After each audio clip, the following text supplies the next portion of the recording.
Bert like Allen here. Thanks for watching and listening. We're talking American Murder with the director himself, Matthew Gentile. Matthew, thank you so much for your time today. It's a pleasure to meet you and talk about this great project that is available for people to watch. Thank you, Brett, for having me. Yes, well, this is a great film, and of course, it's no surprise your cast is just, off the charts. As a director, you get presented with different opportunities. I'm very curious to know what sort of attracted you to this film and made you decide you wanted to commit your time to it as a storyteller. All right. Great question. And thank you again for the kind words about the movie and the cast. I agree, they are amazing. And I'm very lucky to have them, especially this being my first movie. So originally, before I wanted to be a filmmaker, I actually wanted to be an FBI agent. So I wanted to be Ryan's character in this movie. And, you know, back in 2004, I was around 13, 14 years old when this crime was committed and this movie takes place. I used to go on the FBI's website, FBI.gov, look up the FBI's top 10 fugitives, with the hopes of maybe helping them catch a fugitive and see if I could help them, get the reward money for myself and hang out with my friends. And on the list you had a list of some menacing guys. You had Osama bin Laden, Whitey Bulger, mean menacing dudes, and then this surfer and really sophisticated criminals. But then you have this surfer dude from Southern California with spiky blonde hair and blue eyes. And so something about him just didn't quite fit the bill. Okay. Anyways, his face struck me, just from the look alone. Cut to 14 years later, I've graduated from film school at the AFI. I've made a couple shorts that have been going around the festival circuit and giving some meetings. But, it's a very much, anyone who works in the film industry knows, and I'm sure you're already aware of this, that this is what we call a what's next business, where you're constantly you finish one movie and it's happening to me now. People are like, okay, what do you got next? What have you done for me lately? Right. Exactly. What are your next three things even?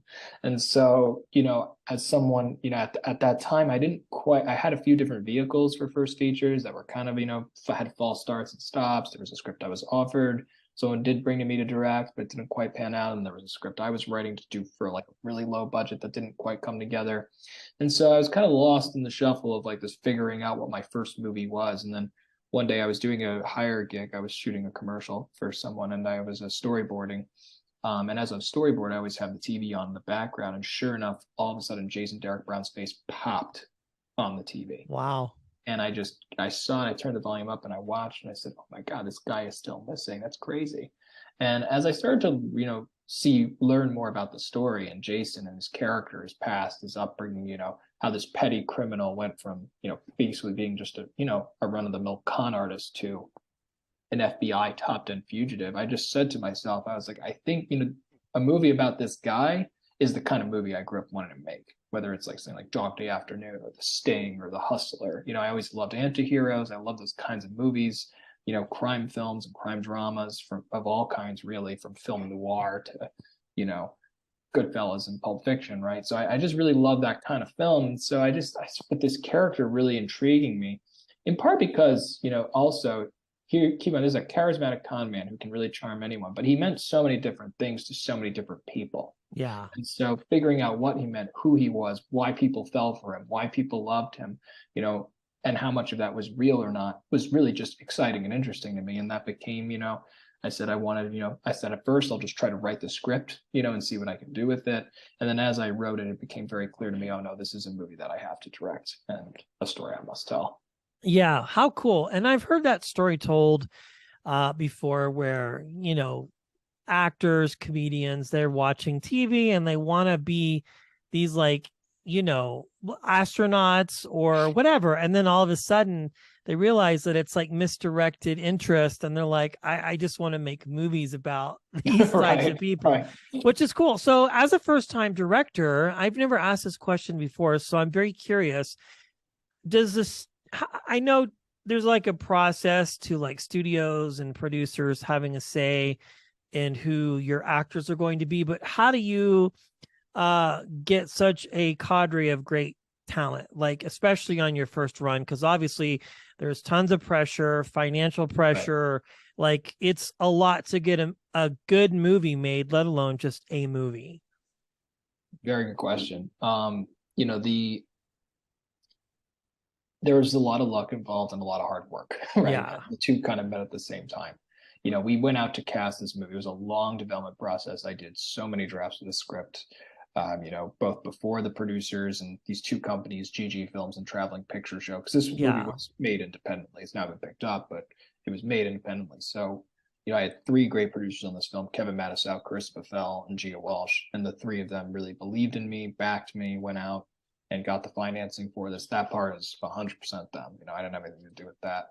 But I they gave me a lot of great notes in the script, helped me get it to the place where it was ready to go to casting. And a piece of advice for aspiring filmmakers that I would say, what I learned from trial and error, is do not send your script out to actors until you're 100% ready. Because Yeah, that's such a yeah, no-brainer. yeah, because before I got this amazing cast, there were a lot of people that said no. It was, and you get a lot of no's when you're starting out and even after, right? A lot of Yeah. people say, so there's a lot of no. So it's like, that's okay. And that's part for the course. But, really taking the time to get the script right, I think was really essential to getting these actors, and then timing, because, we went out to cast the movie in March of 2020. So the world was shut down or shutting down at the time. And we didn't really know when our start date was, but I decided to just pretend like we were going to film tomorrow. My crew and team were engaged, and we started making offers. And right around the time we began making offers, Tom Pelphrey's performance on Ozark hit the planet and came out on Yeah. Netflix. And when that happened, my producer Gia Walsh was the one who kind of put me onto it. She was like, "Watch this. This guy's amazing." And then I realized I had seen him before in a few different projects, and then I was like, "Yes, he is great." Um, Once that kind of started to happen, once we saw him for it, and there's like, okay, this is clearly the guy to play this part. We went after him. It was a bit of a struggle to get him because he was starting to get a lot of heat and a lot of offers from more established directors.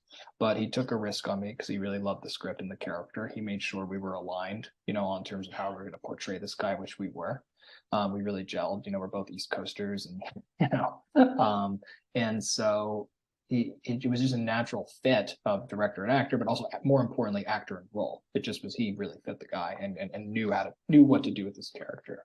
And so once Tom came on, he really became what you kind of call actor bait. All the other actors wanted to work with him Sure. because his work on Ozark was so stellar, and they liked the script enough to be like, okay, let's take a shot on this, this rookie.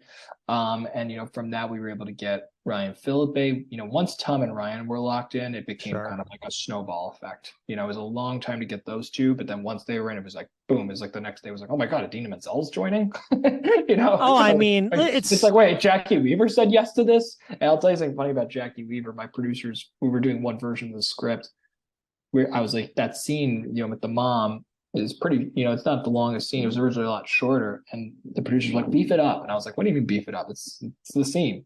And they're like, no. They're like, add more to it because, like really get in more of that character. Because if you write that scene really, really well, you could get Jackie Weaver. And I was like, you guys are tripping. Like, we're not going to get Jackie Weaver for this little movie. She's the, two-time Oscar nominated actress. Like, come on. And then sure enough, we'd offered it to her, and she said yes. And I think part of it was, we shot the movie in November, December 2020 / early 2021. So a lot of people were in lockdown, and they were coming out of this time where they weren't able to work, where everyone was locked at home. And this is yeah. also the case with the crew.